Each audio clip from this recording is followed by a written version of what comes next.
ठाणे घोडबंदर मार्गाचे डांबरीकरण करण्यासाठी 11 ते 14 ऑक्टोबर या कालावधीत जड आणि अवजड वाहनांना बंदी घालण्यात आल्याचे आदेश मीरा भाईंदर वसई-विरार पोलीस आयुक्तालयाकडून जारी करण्यात आले आहेत।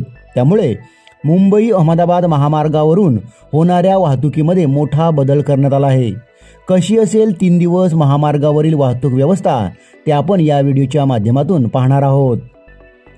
ठाणे घोडबंदर मार्गावर गेल्या 4 महिन्यात तिसऱ्यांदा दुरुस्ती केली जात असल्यामुळे प्रवाशांकडून संताप व्यक्त केला जात आहे।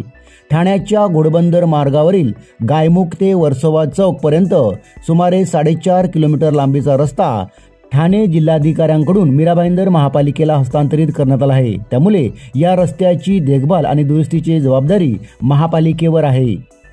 डांबरीकरणाच्या कामासाठी 11 ऑक्टोबर रात्री 10 वाजल्यापासून ते 14 ऑक्टोबर रात्री 12 वाजेपर्यंत या मार्गावरून जड अवजड वाहनांना बंदी राहणार आहे। या संदर्भातील अधिसूचना पोलीस आयुक्तालयाकडून जारी करण्यात आली आहे। दरम्यान या काळात वाहतूक कोंडी टाळण्यासाठी आणि प्रवाशांची गैरसोय होऊ नये म्हणून पर्यायी मार्गाचा अवलंब करण्याचे निर्देश पोलिसांनी दिले आहेत। असा करावा प्रवास। पालघर विरार बाजूकडून येणारी वाहने शिरसाड फाटा फारोळ अकलोली गणेशपुरी अंबाडी मार्गे प्रवास करावा।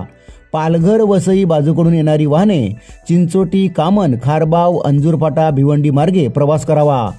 पश्चिम द्रुतगती मार्ग मुंबई काश्मीरा कडून येणारी वाहने वर्सोवा ब्रिज गुजरात मार्ग शिरसाड फाटा चिंचोटी मार्गे प्रवास करावा। ठाणे घोडबंदर वाहिनी ठाणे मुंबई कडून येणारी जड अवजड वाहने वाय जंक्शन कापूरबावडी येथे प्रवेश बंद करण्यात येईल। पर्यायी मार्ग खारेगाव टोलनाका मानकोली अंजूरपाटा मार्गे प्रवास करावा।